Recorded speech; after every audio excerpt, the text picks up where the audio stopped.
할렐루야. 네, 오늘 이 저녁에도 주님의 사랑과 은총이 저와 여러분들에게 함께 하시기를 간절히 기원드립니다. 오늘 말씀 제목 한번 따라합니다. 성령님은 누구신가? 다시 한번요. 성령님은 누구신가? 네, 오늘은 성령님은 누구신가 라는 제목으로 함께 은혜를 나누고자 합니다. 오늘 말씀은 예수님께서 십자가를 목전에 두시고 이제 십자가를 죽음을 바로 앞에 두시고 하신 말씀입니다. 정확히 말씀드리면 이제 불과 9시간 후에는 예수님께서 십자가를 지시게 됩니다. 예수님께서는 누가 보아도 죽을 이유가 없었습니다. 그분은 하나님의 아들이시오, 또 이 땅에 오셔서 많은 병자들을 고치시고 또 불쌍한 사람들을 먹이시고 입히시고 가르쳐 주셨습니다.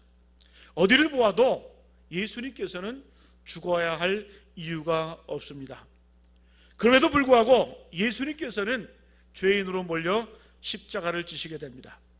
근데 오늘 말씀해 보니까 예수님께서 당신께서 십자가 지실 것을 이야기하시면서 문제는 뭐예요? 자신뿐만 아니라 예수님 자신뿐만 아니라 당신의 제자들도, 지금 예수님과 함께 있는 제자들도 함께 고난과 핍박을 당할 것이라고 이렇게 이야기해 주고 있습니다.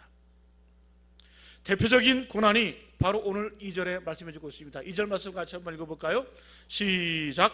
사람들이 너희를 출교할 뿐만 아니라 때가 이르면 물은 너희를 죽이는 자가 생각하기를 이것이 하나님을 섬기는 일이라 하리라.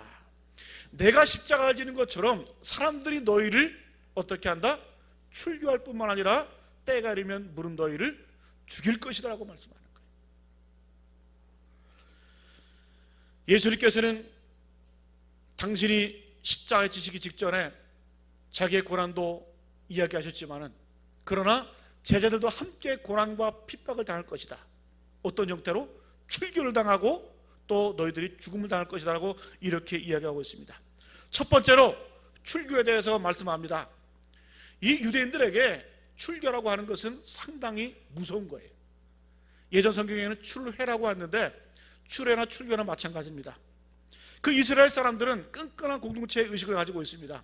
아주 독특할 정도로 그게 단단하고 끈끈한 공동체를 가지고 있습니다. 그래서 이 유대인들은 성년이 되면은, 이제 성년이 되면은 그 유대인들 그 회당의 회원이 됩니다. 회원이 된다는 건 뭡니까? 유대인으로서의 권리와 의무를 갖게 된다는 거예요. 그런데 만약에 이 회당의 회원으로서 출회를 당하고 출교를 당하면은 유대인으로서의 권리와 자격은 완전히 박탈이 됩니다. 그래서 유대인들은 그 회당 공동체에서 출교를 당하는 그 순간부터 이방 사람으로 취급이 됩니다. 어떤 결과가 주어집니까? 그 출교된 유대인들은 돌로 쳐 죽여도 죄를 묻지를 않아요. 사도행전 7장에 보면은 이 출교를 당한 대표적인 인물이 누구예요? 뭔가 좀 이 반응을 좀 보여줘야죠. 그 사도행전 7장에 보면은 대표적으로 출교를 당한 사람이 누구냐면 스데반 집사님. 스데반 집사님이 출회를 당해서 돌에 맞아 죽는데 아무도 죽인 사람에 대해서 죄를 묻지를 않았어요. 왜? 출회당한 사람은 이방인처럼 취급됐기 때문에 죽여도 상관이 없었어요. 또 요한복음 9장에 보면은 이 나면서 소경된 자를 주님께서 고쳐주시는데, 이 나면서 소경된 사람, 고침을 받은 이 사람이 출교를 당할까 겁냈다라는 그런 내용이 있어요. 그만큼 이 출교라고 하는 것은 유대인들에게 상당히 무서운 일입니다.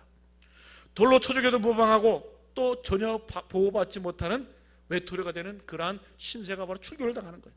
죽음과도 같은 그러한 고통을 당합니다.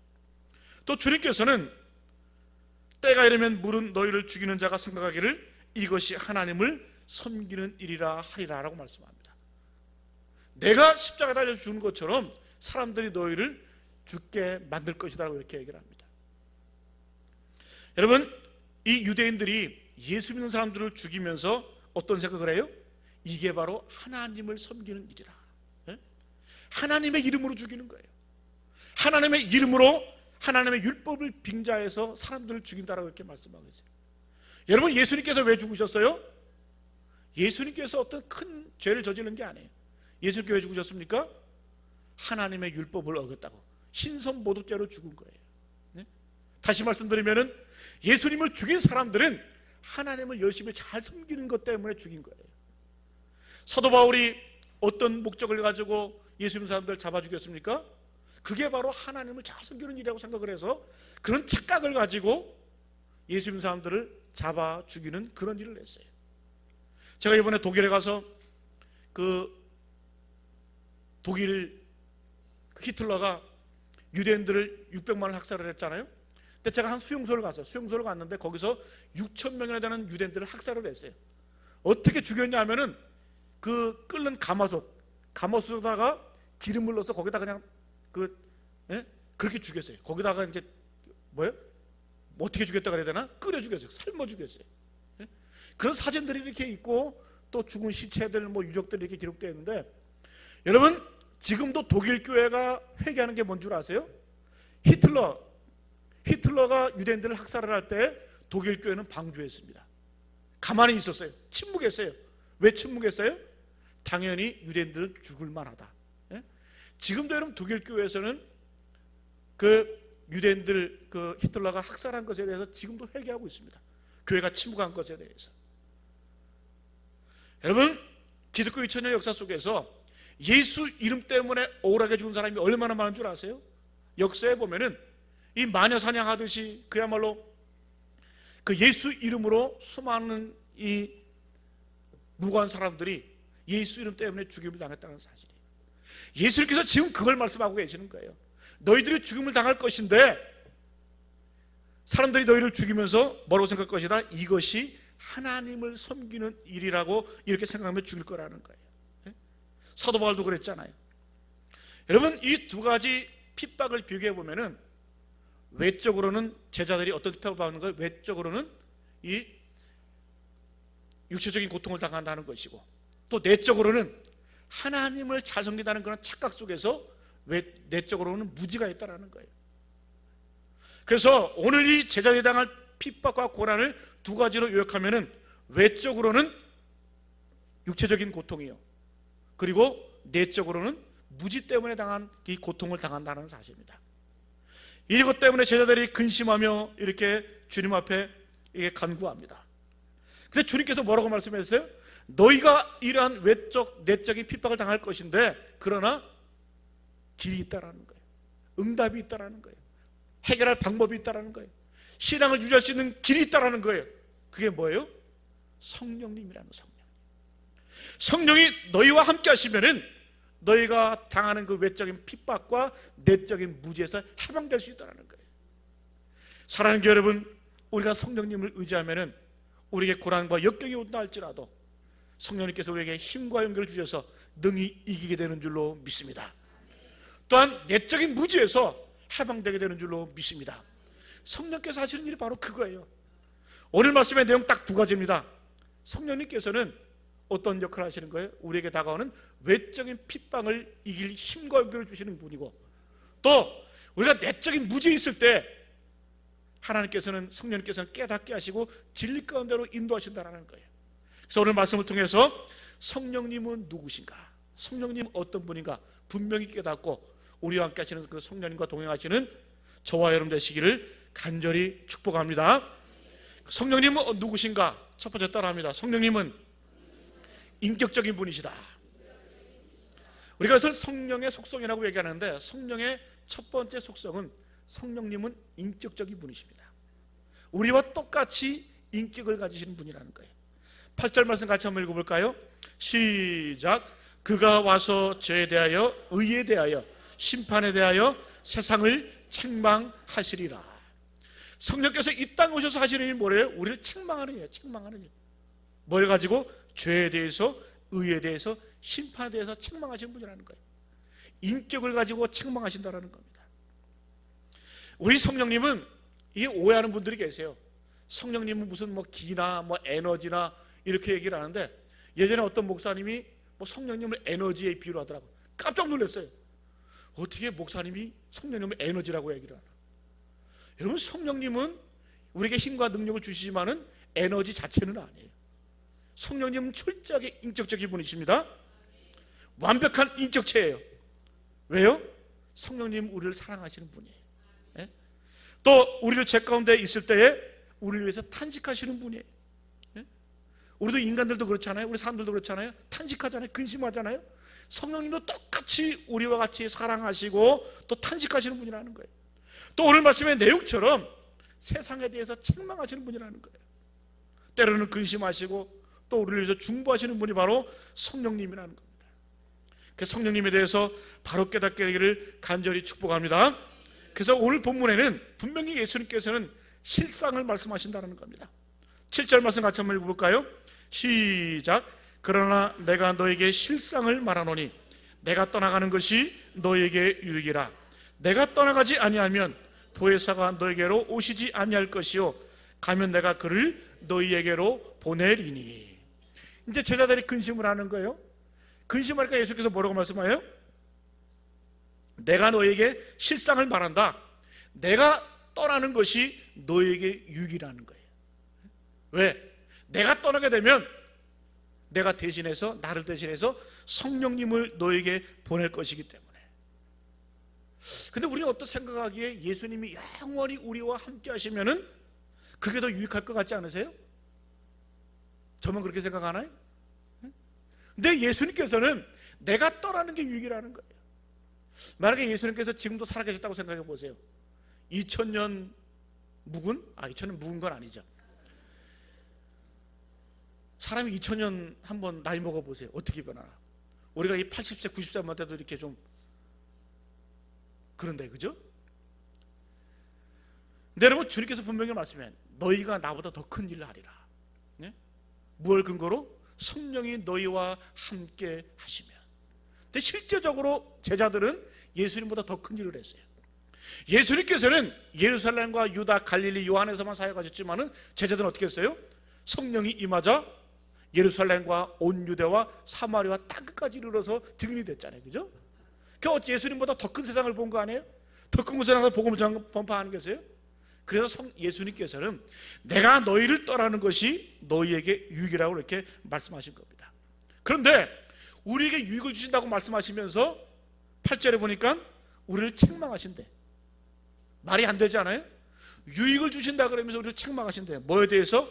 그가 와서 죄에 대해서 또 의에 대해서 심판에 대하여 세상을 책망하시겠다라고 이렇게 말씀합니다.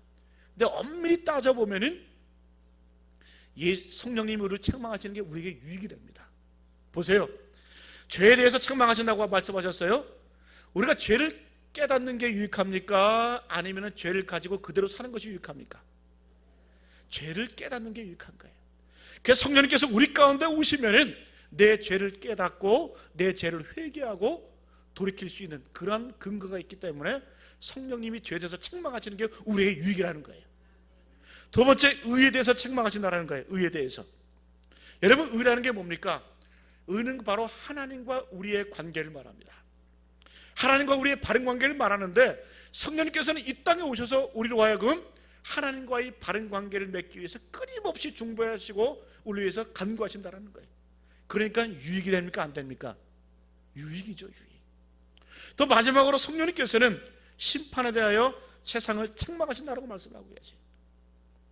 여러분, 이 심판이라고 하는 것, 종말이라고 하는 것, 세상 사람들에게는 끝이지만은 우리에게는 시작입니다. 축복이고 희망인 줄로 믿습니다. 그래서 성령께서 이 땅에 오셔서 우리에게 죄에 대해서, 의에 대해서, 심판에 대해서 책망하신다는 것, 이것이 바로 우리에게 큰 축복이 되는 줄로 믿습니다. 성령님은 어떤 분이시기 때문에? 완벽한 인격체이시기 때문에 우리를 사랑하시고 또 우리를 죄 가운데 빠질 때 우리를 탄식하시고 또 세상을 책망하시고 또 근심하시고 중보하시는 그 인격적인 분, 그분이 바로 우리의 성령님인 줄로 믿습니다. 자, 두 번째 따라합니다. 성령님은 내주하시는 분이시다. 성령의 두 번째 속성, 성령님은 우리 가운데 내주하시는 분이에요. 다시 말씀드리면 우리와 함께 하시는 분이 바로 성령님이시라는 거예요. 요한복음 14장 16절로 17절 말씀 같이 한번 읽어봅니다. 시작. 내가 아버지께 구하겠으니 그가 또 다른 보혜사를 너희에게 주사 영원토록 너희와 함께 있게 하리니 그는 진리의 영이라. 세상은 능히 그를 받지 못하나니 이는 그를 보지도 못하고 알지도 못함이라. 그러나 너희는 그를 안 하니 그는 너희와 함께 거하시며 또 너희 속에 계시겠습니다. 자, 이제 요한복음 14장 이 말씀에 보면은 내가 아버지께 구하겠으니 그가 또 다른 보혜사를 너희에게 주사, 보혜사는 어떤 분이에요? 성령님이죠, 그죠? 너희에게 주사 영원토록 너희와 함께 있게 하리니 그는 누구다? 진리의 영이라. 세상은 능히 그를 받지 못하나니, 세상은 성령에 대해서 모르죠, 그죠? 그럼 너희나 우리는 안다라는 거예요. 그런데 그는 너희와 함께 거하시며 또 너희 속에 계시겠음이니라. 성령님은 어떻게 하신다? 너희는 그를 안 하니 그는 너희와 함께, 우리와 함께 계시고 또 우리 속에 계시겠다라고 말씀을 합니다. 그래서 성령의 두 번째 속성은 성령님은 우리 가운데 내주하시는 분이에요. 다시 말씀드리면 우리와 함께 하시는 분입니다. 여러분, 예수님께서 이 땅에 오실 때에 마태복음 1장 23절에 보면은 예수님의 두 가지 이름이 나와요. 1장에 보면은, 마태복음 1장에 보면은 1장 21절에는 아들을 낳으리니 그 이름을 뭐라 하라? 예수라 하라. 예수 이름의 뜻이 뭐예요? 그가 자기 백성을 저희 죄에서 구원할 자이다. 예수님의 첫 번째 이름은 구원자입니다. 이 땅에 뭐로 오셨어요? 구원하시기 위해서 이 땅에 오셨어요. 두 번째, 마태복음 1장 23절에 보면은 보라 처녀가 잉타하여 아들 낳으니 그 이름을 임마누엘이라 하리라. 이를 번역한즉 하나님이 우리와 함께 함이라. 예수님의 두 번째 속성, 우리를 구원해 주실 뿐만 아니라 우리와 함께 하기를 원하신다는 사실이에요. 마태복음 1장에 분명히 우리와 함께 하시기 위해서 예수님이 이 땅에 오셨다는 말씀이에요. 그런데 마태복음 끝장 28장 20절에 보면은 마태복음의 마지막 말씀이 뭐예요? 볼지어다 내가 세상 끝날까지 너희와 항상 함께 하리라. 항상 함께 하리라. 함께 하기 위해서 이 땅에 오신 예수님께서 세상 끝날까지 우리와 함께 하신다고 약속하셨어요. 근데 그 예수님께서 육체적으로는 우리와 함께 하지 않습니다. 더 이상. 뭘로? 성령으로 우리와 함께 하시는 거예요. 예수님께서 아버지께로 가셔서 그가 약속하신 그 성령을 우리에게 보내주셔서 지금까지도 살아계셔서 성령님으로 우리와 함께 하시는 줄로 믿습니다. 여러분, 이게 신비예요, 신비. 네? 저는 얼마나 감사한지 모르겠어요. 지금도 살아계신 그 예수께서 우리와 함께 계십니다. 누구로? 성령으로 이 땅에 오셔서 우리와 함께 하신다는 거예요. 그래서 우리는 뭐다? 하나님의 성령이 거하시는, 하나님의 영이 거하시는 거룩한 성전인 줄로 믿습니다. 그래서 고린도서 3장 16절 말씀에 너희가 하나님의 성전인 것과 하나님의 성령이 너희 안에 거하시는 것을 알지 못하느냐. 우리가 하나님의 성전이라는 거예요. 누가 거하시는? 하나님의 성령이 거하시는. 이 말씀을 다시 말씀드리면 뭐예요? 성령님은 우리와 함께 하시는 분이다. 우리 가운데 내주하시는 분이다. 그래서 우리가 성령님을 오해하면 안 돼요. 성령님은 잠깐 우리 가운데 오셨다가 기적 일으키시고 능력 일으키시고 떠나는 분이 아니에요. 성령님은 어떤 분이에요? 우리와 늘 함께 하시고 우리 가운데 내주하시는 분. 이 우리가 바로 성령님인 줄로 믿습니다. 그래서 여러분, 우리가 그러면 우리가 이 성령님께서 우리 가운데 함께 하신다는 것, 내주하신다는 사실을 우리가 어떻게 알 수 있습니까? 고린도전서 12장 3절에 보면은 성령으로 아니하고는 누구든지 예수를 주시라 할 수 없느니라. 내가 내 심령 가운데 성령님이 계신지 안 계신지 어떻게 알 수 있어요? 내 입술의 고백을 통해서 알 수 있다는 거예요. 내가 예수 그리스도를 주로 고백하면은 뭐예요? 내 심령 가운데 이미 성령님이 존재하시는 거예요. 계시는 거예요. 왜? 성령이 아니고서는 누구든지 예수를 주님이라고 말할 수 없기 때문에, 내가 주님을 마음으로 믿고 입으로 시인해서 고백한다는 것 자체가 성령님이 역사한다는 증거입니다. 또 성령님이 내 안에 내주하시는 그 증거는 내가 회개하는지 안 하는지를 통해서 알 수 있어요. 내 마음 가운데 회개가 일어나면은 성령님께서 내 가운데 역사하시는 거예요. 왜요? 여러분, 우리가 예수 믿는 사람들이 죄를 지면은 갈등이 일어납니다. 번민이 일어납니다. 왜 그럴까요? 성령님이 내 속에서 탄식하시기 때문에. 근심하시고 탄식하시기 때문에 내 안에서 갈등이 일어나는 거예요. 그 사람 이런 영적인 갈등, 죄에 대한 갈등은 오히려 우리에게 축복이 된다는 사실이에요. 왜? 성령께서 우리께서 계속해서 간직하시고 탄식하시기 때문에 우리가 영적인 건강함을 유지할 수 있기 때문에 우리가 여러분 회개한다는 것, 이것이 바로 구원받은 증거요, 성령 받은 증거인 줄로 믿습니다. 그 사람은 성령님께서 우리에게 늘 우리와 함께 하시고 우리 가운데 내주하시는 분이에요. 자, 그럼 질문합니다. 성령님이 우리와 함께 하시는 게 불편하세요? 즐겁습니까? 진짜세요? 저는 가끔 불편할 때가 있는데, 성령님이 이번만은 좀 저기 떨어져 계셔서 밖에 좀 계시고 좀 눈 감아 주시고 나중에 다시 들어오시면 얼마나 감사할까. 여러분들은 경건하신 것 같아요. 근데 여러분, 성령님께서는 우리와 늘 함께 하세요. 근데 우리가 구별해야 될 게 있어요. 성령의 내주하심과 성령의 충만함은 구별하셔야 돼요. 성령이 우리 가운데 내주하신다 그래서 성령 충만한 건 아니에요. 그렇잖아요? 여러분, 성령 충만은 바로 지배 개념입니다. 우리가 성령 충만하다는 것은 이제 더 이상 내 뜻대로 사는 것이 아니라 성령이 나를 이끌어 가시는 게 바로 성령 충만함의 의미예요. 그런데 우리가 하나님께서 우리에게 자유의 의지를 주셨는데 하나님께서 우리의 삶의 모든 것들을 마음대로 하실 수 있어요. 그런데 한 가지 마음대로 못하는 게 있어요. 그게 뭘까요? 하나님이 우리 인생의 모든 것들을 마음대로 하실 수 있는데 한 가지 마음대로 못하는 게 있어요. 그게 뭘까요? 우리의 마음이에요. 마음. 그래서 여러분, 성경에 보면은 하나님께서 우리의 마음 받기를 원하시기를 참 원하세요. 왜 하나님께서는 우리의 마음을 마음대로 못하실까? 우리를 로봇으로 창조하신 것이 아니라 우리에게 자유의지를 줘, 자유의지. 그래서 여러분, 아무리 복음을 전해도 자기 뜻대로 가는 사람들 있잖아요. 그죠? 왜? 자기 자유의지를 가지고 가는 거예요. 끝까지 거부하는 거예요. 하나님께서는 무엇보다도 우리의 마음을 받기를 원하세요.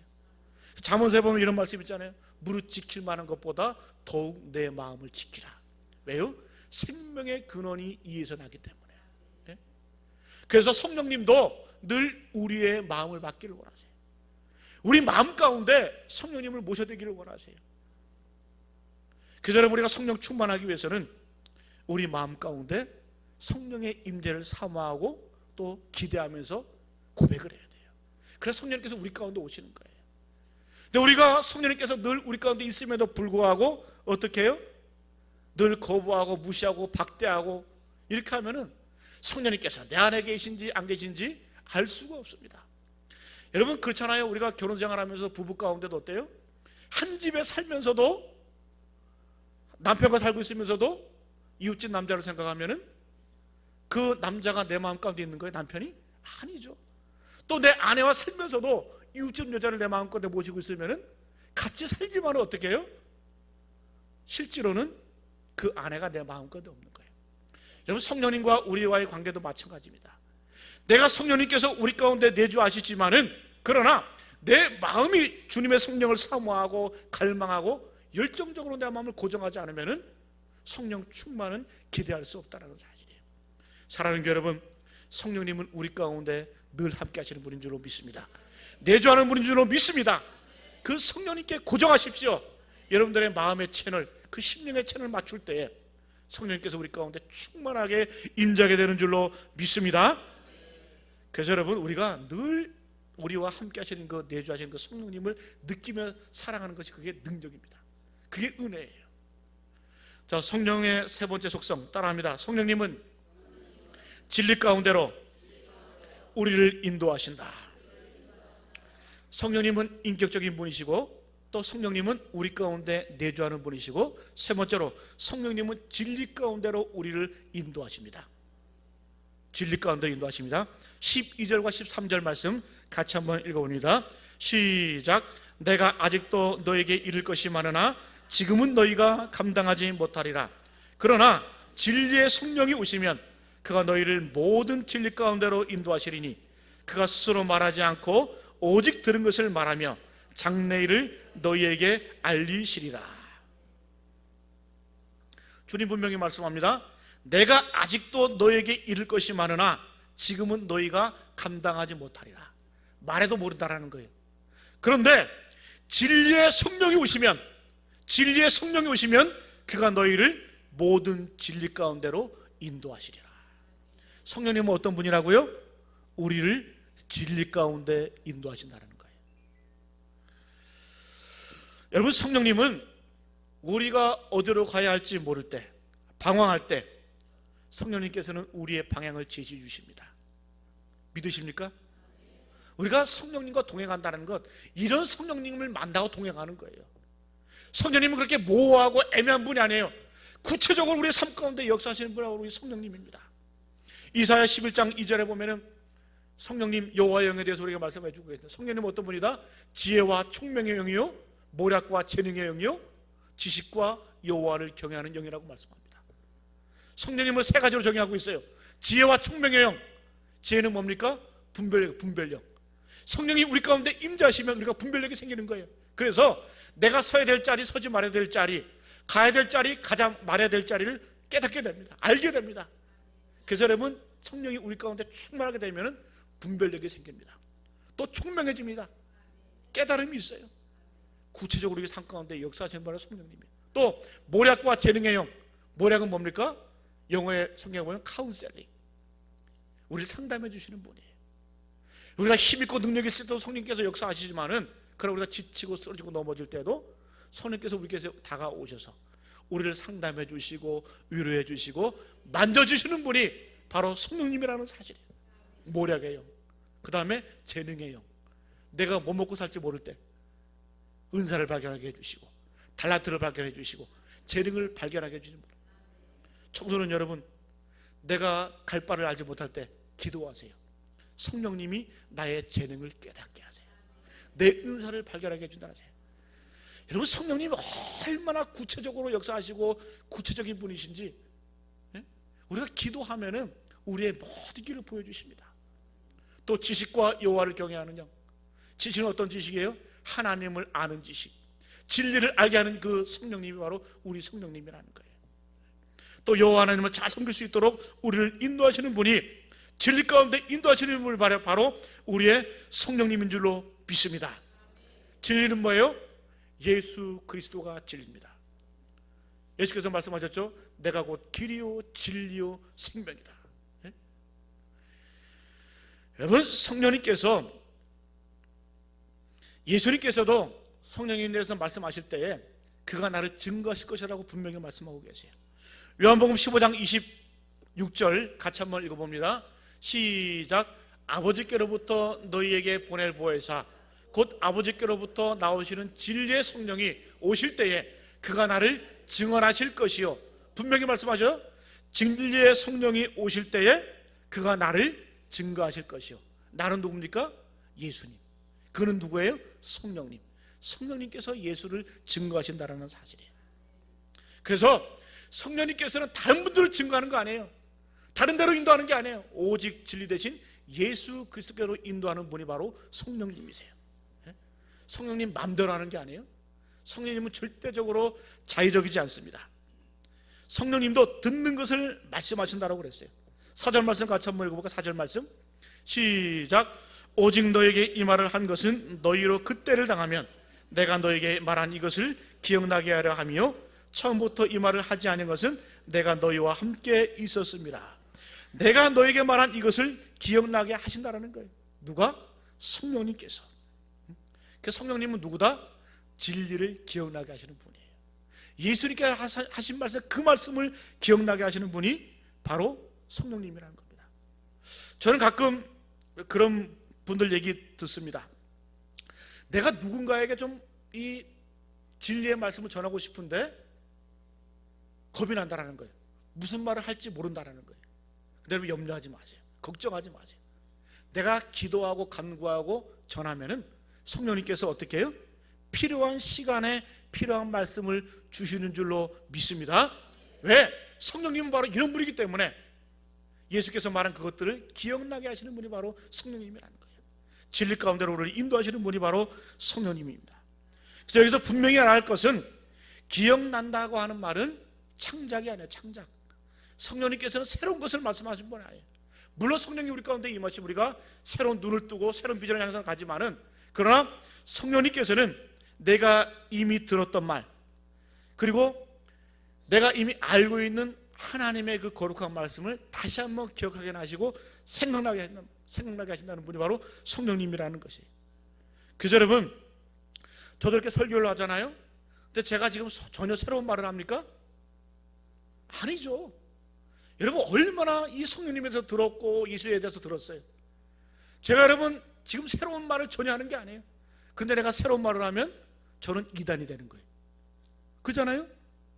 여러분, 우리가 설교한다는 것, 하나님의 말씀을 전한다는 것, 과거 2000년 역사 속에서 계속해서 들어왔고 전해왔고 또 전파된 이런 것들을 다시 한번 기억나게 우리가 전파하는 것이지 전혀 새로운 것을 얘기하는 게 아니에요. 왜? 예수 그리스도는 어제나 오늘이나 영원토록 동일하시기 때문에. 근데 우리가 맨날 듣지만 지겨워요? 아니죠. 몇 분은 지겨운 표정을 하고 계시는 것 같은데, 여러분, 우리가 새로운 것 전하는 거 아니에요. 과거에 전했던 것 다시 전하고 또 새롭게 연구하고 또 감동을 받아서 전하는 것이 바로 하나님의 말씀, 진리의 말씀, 변함없는 그 하나님의 말씀. 성령께서 하시는 것이 바로 이런 역할을 하는 거예요. 예수 그리스도의 진리의 말씀을 다시 한번 깨닫게 하고 진리 가운데 인도하시는 분 바로 우리 성령님이라는 거예요.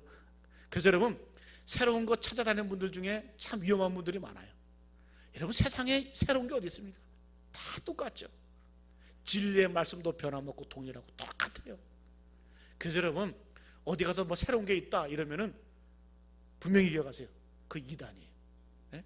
이단이 아니다 할지라도 초단점 되는 거예요. 네? 새로운 건 없습니다. 왜? 성령님께서도 늘 우리에게 주신 그 예수님의 말씀을 기억나게 하시고 진리 가운데 인도하시기 때문에. 네? 그래서 성령의 속성 세 번째, 성령은 우리를 진리 가운데로 인도하신다. 진리는 누구예요? 예수 그리스도.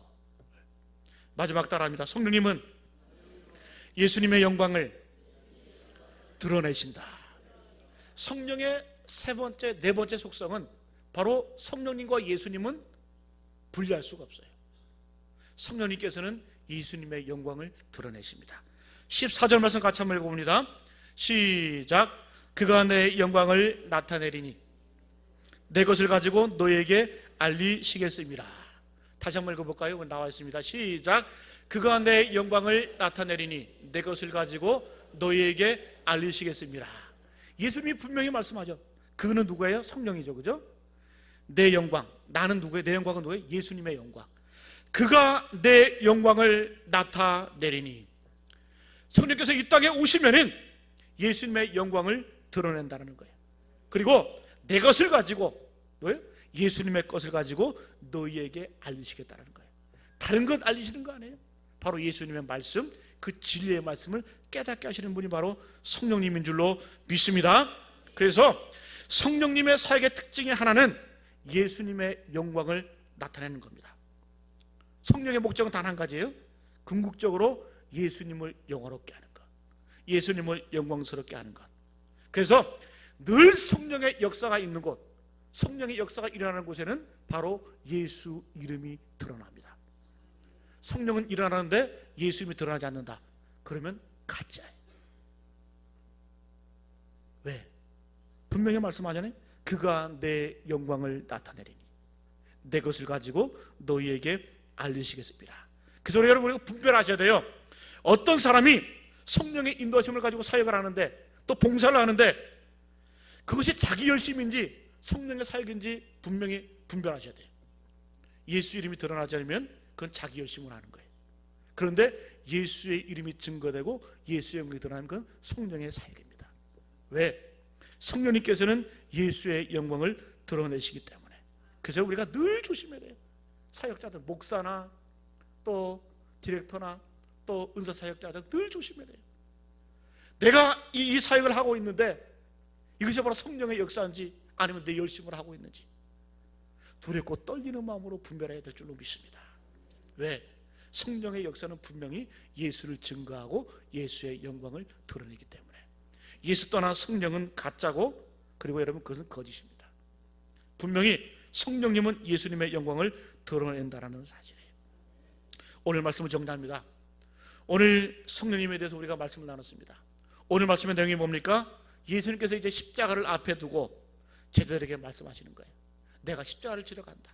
그런데 나만 이런 십자가의 고난을 당하는 것이 아니다. 너희들도 나와 함께 고난을 받고 죽임을 당할 것이다. 출교를 당할 것이고 또 죽임을 당할 것이고, 외적으로는 핍박이 올 것이고 내적으로는 너희를 무지 가운데 죽음으로 내몰릴 것이다. 근데 걱정하지 마라. 왜? 성령님이 오시기 때문에, 성령님이 함께 하시기 때문에 걱정하지 말라라는 거예요. 성령님은 어떤 분이십니까? 성령님은 인격적인 분이세요. 그래서 우리와 늘 함께 하시면서 우리를 걱정해 주시고 사랑해 주시고, 또 우리가 죄 가운데 있을 때 또 의에 대하여 심판에 대해 우리를 책망해 주시는 분, 그분이 바로 성령님인 줄로 믿습니다. 우리의 유익을 위해서. 두 번째, 성령님은 내주하시는 분입니다. 우리와 함께 하시는 분인 줄로 믿습니다. 이 세상 끝날까지 성령으로 함께, 임마누엘로 함께 하시는 분. 그 방법이 뭐예요? 성령님으로 우리와 함께 하신다는 거예요. 또 성령님께서는 진리 가운데 우리를 인도하시는 분인 줄로 믿습니다. 기억난 것을 기억나게 하여 주시고, 또 우리가 깨닫지 못할 때, 무지할 때에 성령님께서는 우리 내적인 무지를 깨닫게 하시고 지혜롭고 총명하게 만드시는 분이 바로 성령님이라는 사실이에요. 마지막으로 성령님은 예수님의 영광을 드러내시는 분. 여러분, 그래서 우리가 이 네 가지만 잘 기억하면은 성령에 대한 오해가 없습니다. 성령님 바로 이런 분이십니다. 우리와 늘 인격적으로 동행하시고 우리 가운데 늘 내주하는 분이시고, 또 우리를 예수 그리스도의 진리 가운데 인도하시는 분이고, 또 예수의 영광을 드러내시는 분, 이분이 바로 성령님인 줄로 믿습니다. 이 성령님과 늘 동행하시고 또 성령의 능력과 은혜를 체험하는 저와 여러분 되시기를 간절히 축복합니다. 우리 아까